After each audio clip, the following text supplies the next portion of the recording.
Welcome back. मैं अंश मल्होत्रा और आज जो मैं वीडियो लाया हूँ उसका टॉपिक है रीजनल रूरल बैंक्स। बड़े ही स्पेशल टाइप के बैंक हैं। ये भी एक टाइप का बैंक है, तो इसको समझना ज़रूरी है। इसका लीगल स्ट्रक्चर क्या है, हिस्ट्री क्या रही है, इसके ऊपर कौन सी पब्लिक सेक्टर गाइडलाइंस इशू होती हैं, किस टाइप की हैं, जो बाकी के कमर्शियल बैंक्स होते हैं उनसे कैसे अलग है। और 2014 में एक अमेंडमेंट बिल आया था रीजनल रूरल बैंक्स पे, तो कुछ चेंजेस किए गए थे इसके एक्ट में। वो भी बहुत इंपॉर्टेंट है, आपको देखना चाहिए। इस वीडियो में लास्ट में वो बता रहे हैं। तो चलिए शुरू करते हैं। तो देखिए, अब रीजनल रूरल बैंक्स हैं तो थोड़ी सी इसकी इंट्रोडक्शन देते हैं कि ये भी गवर्नमेंट ओन बैंक हैं, शेड्यूल्ड कमर्शियल बैंक हैं। ये भी जो ऑपरेट करते हैं रीजनल लेवल पे in different states of India. इनका जो एरिया है जहाँ ये ऑपरेट करेंगे वो नोटिफाई किया जाता है गवर्नमेंट ऑफ इंडिया के द्वारा, है ना। एक या दो डिस्ट्रिक्ट किसी स्टेट में कवर कर लिए तो ये इनका एरिया ऑफ ऑपरेशन रहेगा। और आप इस बात से भी अंदाज़ा लगाइए कि आरआरबी, रीजनल रूरल बैंक, तो जो ये रीजनल शब्द है इसमें, इसका मतलब ही ये हुआ कि किसी पर्टिकुलर रीजन पे ये रिलेटेड है। और रूरल मतलब रूरल एरियाज़ या सेमी अर्बन एरियाज़, उनको टारगेट करता है और बैंकिंग फंक्शन देता है। तो सबसे पहला जो हमारे इंडिया में आरआरबी बना था, रीजनल रूरल बैंक बना था, उसका नाम था प्राथमा प्रथामा ग्रामीण बैंक। यूपी में था ये। और ये जो स्पॉन्सर्ड किया गया था सिंडिकेट बैंक। अब सिंडिकेट बैंक खुद भी नहीं बचा, तो आज के दिन पे इंडिया में 43 आरआरबीज़ हैं जो ऑपरेट कर रहे हैं पूरे इंडिया में। अब थोड़ी सी हिस्ट्री देख लेते हैं इसकी। देखिए, ये जो आरआरबीज़ हैं ना, ये इस्टेब्लिश हुए थे, ऑर्डिनेंस जो पास किया गया था 26 सितंबर 1975।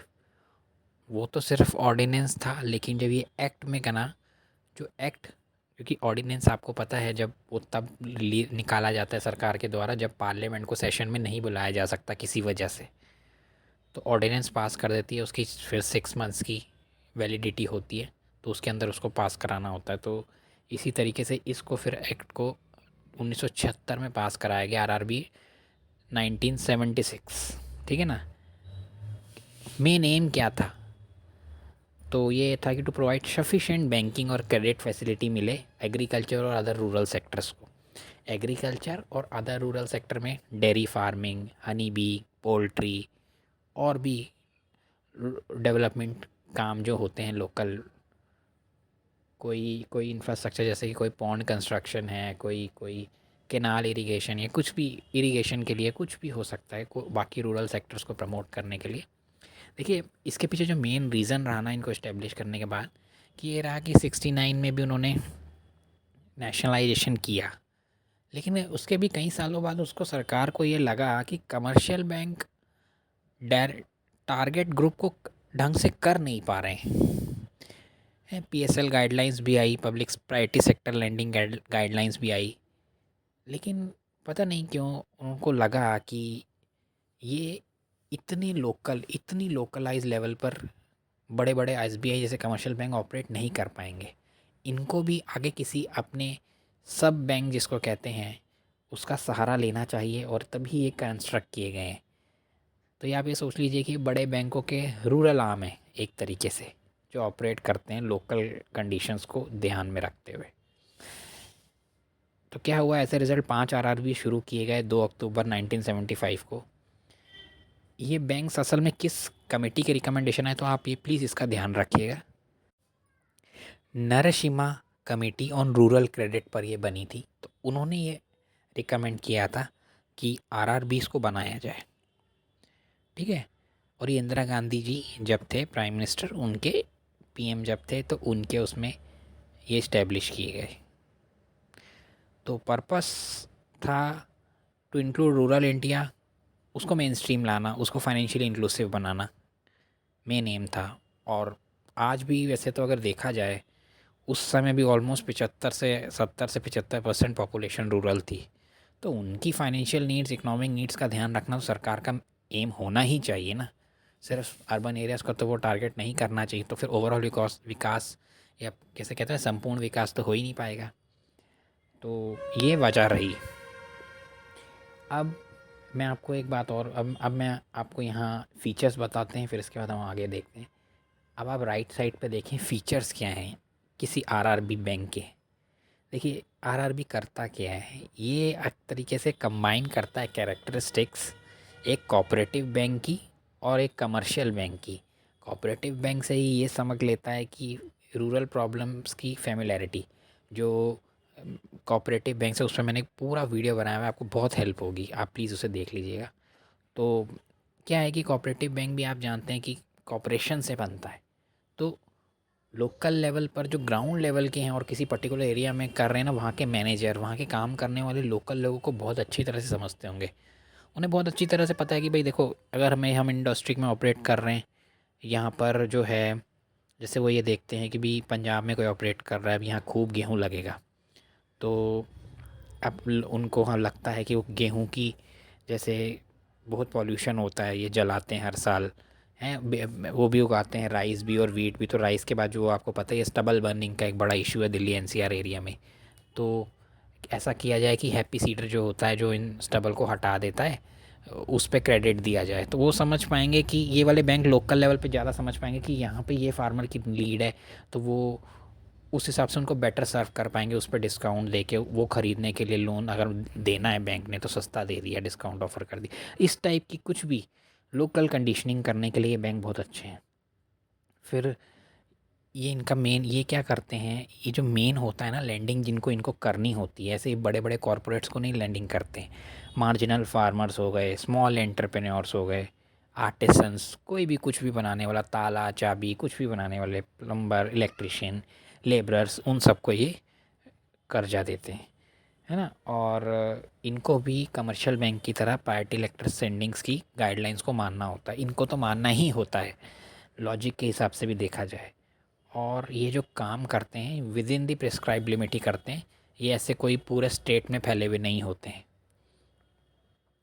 तो अब आप जैसे देखेंगे कि एक बैंक होता है ना, नॉर्थ मालाबार रूरल बैंक, तो केरला में मालाबार एरिया जो पड़ता है उसके वेस्ट साइड का, तो वो टारगेट करता है। तो आप ये पर्टिकुलर स्टेट में भी किसी एरिया को टारगेट कर रहे होते हैं। अब बाकी हम सर्कल पे देखते हैं तो इसमें लिखा है कि जो आरआरबी होते हैं, बहुत ध्यान रखिएगा, वो रेगुलेट तो आरबीआई के थ्रू करते हैं। उनको कितना पेड अप कैपिटल रखना होगा, उनको कितना रिजर्व रखना होगा, कौन से गाइडलाइंस होने, ये सारे रूल्स और रेगुलेशन आरबीआई बनाएगा। लेकिन जो सुपरविजन होगा उसकी मॉनिटरिंग, और आपको पता ना जैसे बैंक्स का सुपरविजन होता है ना, रिस्क मैनेजमेंट होता है बैंक का, उस पर भी एक वीडियो है। तो उसी तरीके से इनका भी जो मॉनिटरिंग और सुपरविजन होगा ना डे टू डे, वो नाबार्ड देखता है, प्लीज़ इसको ध्यान रखिएगा।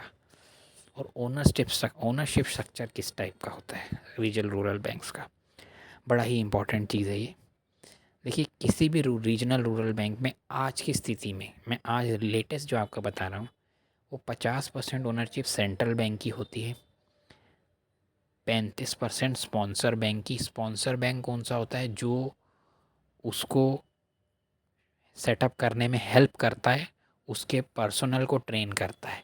आगे आपको और अच्छी तरह से समझ में आएगा। स्टेट गवर्नमेंट का 15% होता है किसी भी रीजनल रूरल बैंक में। हमको देखना है कि एक आरआरबी के फंक्शंस क्या होते हैं। देखिए सबसे पहले तो यही हुआ कि रूरल एरिया में, सेमी अर्बन एरिया में सेफ्टी प्रोवाइड करना, कस्टमर्स की सेविंग्स की सेफ जगह पे वो रहें, वरना वो गांव में लोग मिट्टी में दबा रहे हैं और कुएं में मटके में रख रहे हैं पैसे। तो ये एक सेफ्टी मिल जाती है, उनको इंटरेस्ट भी मिलेगा अगर वो सेव करेंगे तो। क्रेडिट इंक्रीज़ करना डेफिनेटली सबसे बड़ी इशू जो है, सबसे बड़ा रीज़न जो है इनको सेटअप करने का। जो रूरल एरिया के पीपल हैं, रूरल पर्सनस हैं, उनका कॉन्फिडेंस बढ़ाना फाइनेंशियल सिस्टम पे, ये बहुत ज़रूरी है, ये वो बैंक करते हैं। फिर सोशल इक्विटी डेफिनेटली सरकार का डेवलपमेंट खाली अर्बन एरियाज़ तक नहीं रहा जा सकता, उसको परकोलेट होना, पेनिट्रेट करना रूरल एरियाज़ में बहुत बहुत ज़रूरी है एक सोशल स्टेबिलिटी और इक्विटी को मेंटेन रखने के लिए। फिर अल्टीमेटली सारे इन चीज़ों की वजह जो रीज़न है वो फाइनेंशियल इंक्लूजन होना, आरआरबीज़ का रूरल एरियाज़ का ये बहुत ही इम्पोर्टेंट काम है। ये थे आरआरबी के फंक्शंस। अब जैसे पब्लिक सेक्टर जो पब्लिक कमर्शियल बैंक्स हैं, प्राइवेट कमर्शियल बैंक्स हैं, शेड्यूल कमर्शियल बैंक है, जैसे उनको फॉलो करना होता है ना बड़े बैंकों को priority sector lending guidelines. Priority sector guidelines मतलब जो प्रायोरिटी एरियाज़ हैं आरबीआई के रेगुलेशन के हिसाब से जिनको लोन देने में प्रायोरिटी देनी चाहिए। कुछ सेक्टर्स हैं एग्रीकल्चर, लाइफ स्टॉक, एमएसएमई, तो रिन्यूएबल एनर्जी भी अब उसमें इंक्लूडेड है। तो ये जो पीएसएल गाइडलाइंस है ये आरआरबी को भी फॉलो करनी पड़ती है और ये बहुत ही लॉजिकल चीज़ भी है। और इनकी जो लेकिन गाइडलाइंस हैं वो उनसे काफ़ी अलग हैं। तो अगर आप यहाँ ध्यान से देखें तो जैसे कमर्शियल बैंक्स होते हैं बड़े एसबीआई, पीएनबी जैसे, तो इनको 40% टोटल जो इनका होता है वो प्रायोरिटी सेक्टर एरियाज़ को जाना चाहिए। तो इसमें almost 75% of the outstanding loan जो है वो प्रायोरिटी सेक्टर को होना चाहिए। उसमें से एग्रीकल्चर को 18% होना चाहिए टोटल आउटस्टैंडिंग लोन का। तो आप सोच ही सकते हैं कि काफ़ी दिया गया है। स्मॉल एंड मार्जिनल फार्मर्स को उसमें से भी 8% होना चाहिए। माइक्रो एंटरप्राइजेज जो हैं, छोटे छोटे कोई बिज़नेस चल रहे हैं जो लोकल लेवल पर, उसका 77.5% होना चाहिए। Weaker section generally schedule caste, schedule tribes, economically और वीकर सेक्शंस, उनको, या और भी कोई वुमेन हो गई, कंपैरेटिवली वनरेबल ग्रुप हो गए जो, उनको 15% है of the total outstanding loans. ठीक है ना। तो ये गाइडलाइंस हैं, कुछ कुछ अंदाज़ा होना चाहिए हमें। तो नीचे लिखा हुआ है the overall priority sector target should be achieved across all prescribed categories. सिर्फ ये नहीं कि आपने 75% तो प्रायोरिटी सेक्टर को दे दिया लेकिन सारा किसी एक ही चीज़ को, एग्रीकल्चर को ही दे दिया, नहीं। हर बैंक का ये जिम्मेदारी है कि हर across overall priority sector target should be achieved across the all prescribed criteria: agriculture, MSME, education, housing, loan, social infrastructure, renewable energy, other। ठीक है ना। तो ये आपको देखना है, ये जो है अलग अलग करके भी दे रखा है और ये मतलब ये बेसिक है जो इसको फॉलो करना होता है किसी आरआरबी को। अब हम देखते हैं कि 2014 में एक बहुत ही इम्पोर्टेंट अमेंडमेंट एक्ट पास हुआ था जिसने इस 1976 वाले एक्ट को अमेंड किया था। इसमें कुछ इंपॉर्टेंट चेंजेस किए गए थे, तो इसको देख लेना बहुत ज़रूरी है। तो सबसे पहला है स्पॉन्सर बैंक से रिलेटेड। तो ये था कि आपको पता है कि स्पॉन्सर्ड किए जाते हैं बड़े बैंकों ने, जैसे एसबीआई ने अपने रीजनल रूरल बैंक खोले हैं और उसमें उसका 35% शेयर है। तो इन स्पॉन्सर बैंक को असल में करना क्या होता है, डेफिनेटली इनके जो कैपिटल को सब्सक्राइब करते हैं ये, फिर ये मैनेजरल, और फिर ये क्या करते हैं कि जो इनके पर्सनल वहाँ काम करते हैं बंदे, उनको ट्रेन करने का जिम्मेदारी भी इन्हीं की होती है, स्पॉन्सर बैंक्स की। फिर फाइनेंशियल और मैनेजरियल असिस्टेंस जो होता है पहले 5 साल के लिए इन्हें देना होता है एक्ट के तहत। लेकिन अब जो है ये 5 साल की ईयर की जो लिमिट है उसको हटा दिया गया है।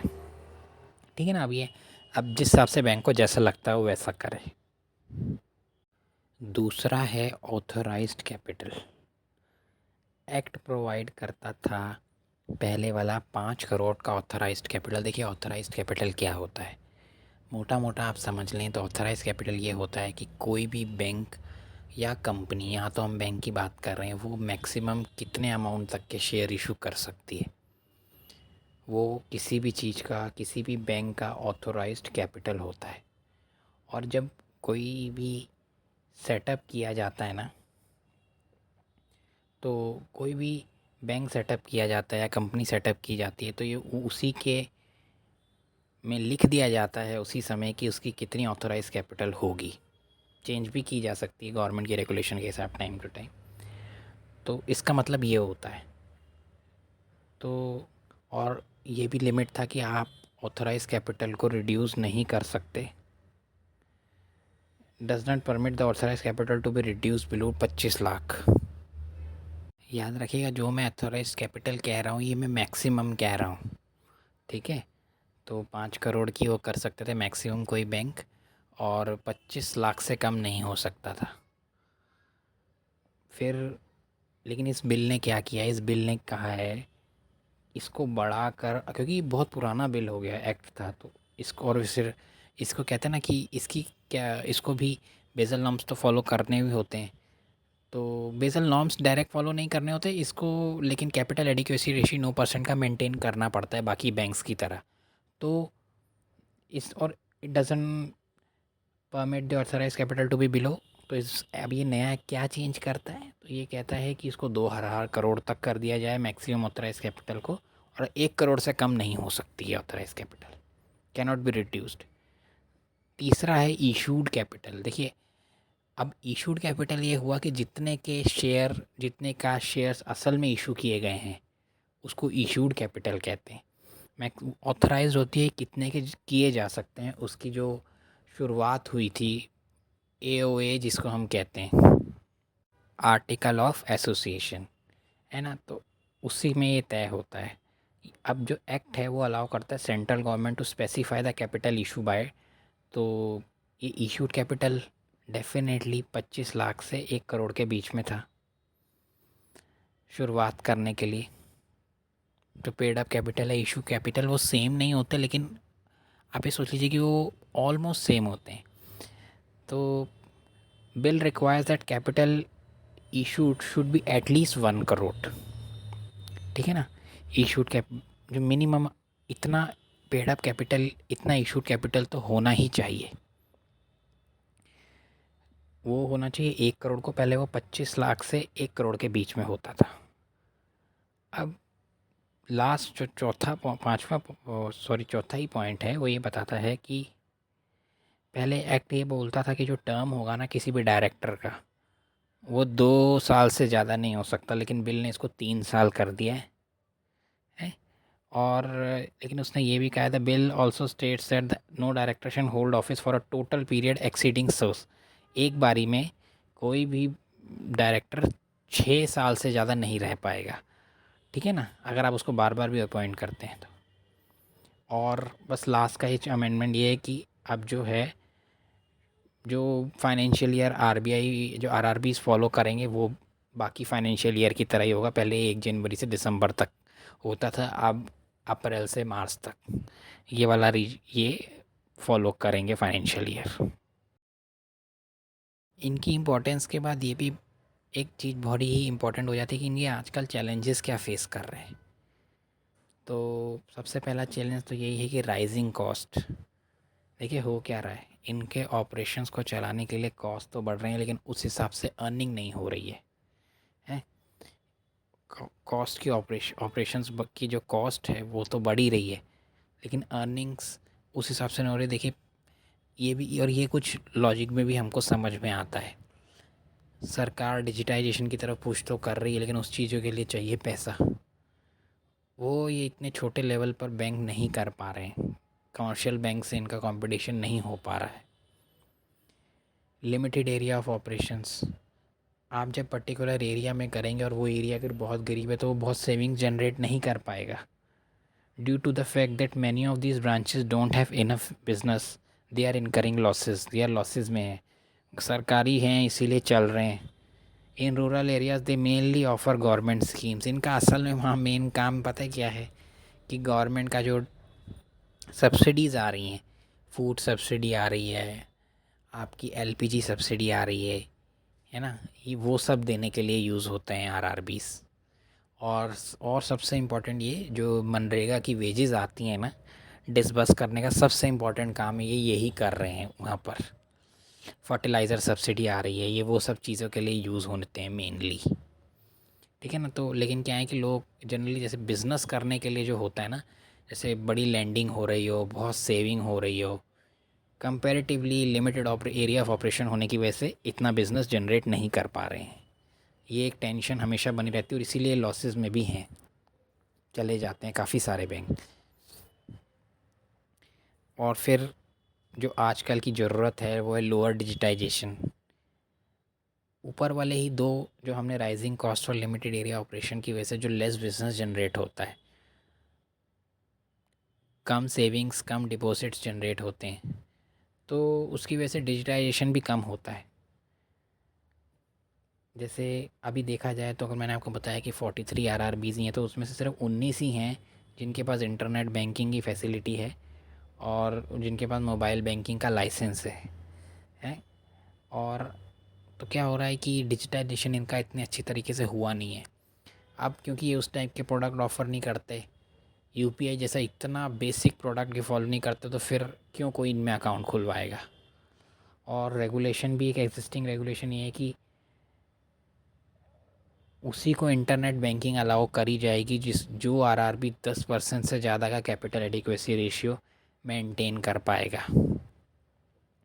तो आप सोच सकते हैं कि क्यों इनको क्या क्या चैलेंजेस फेस करने पड़ रहे हैं। ठीक है ना। तो अब इस वीडियो में इतना ही। मैं आपको ये कहूँगा जो कैपिटल एडिक्वेसी रेशियो है बेसल नॉर्म्स में है, उस वीडियो में मैंने समझाया हुआ है और आपको पढ़ के भी समझ आ जाएगा उसमें, तो आप वो भी देख सकते हैं। तो लोअर डिजिटाइजेशन, अब यही वीडियो यहीं ख़त्म होता है। अगर इस वीडियो में कोई फैक्ट गलत लगे या मेरी कोई एक्सप्लेनेशन गलत लगे तो आप प्लीज़ लिख दीजिएगा कमेंट में। तो आप थैंक यू। आप लाइक कर दीजिएगा वीडियो, कमेंट भी कीजिएगा, कुछ सब्सक्राइब कर दीजिएगा, शेयर कर दीजिएगा अगर किसी और के भी काम आ सकता है।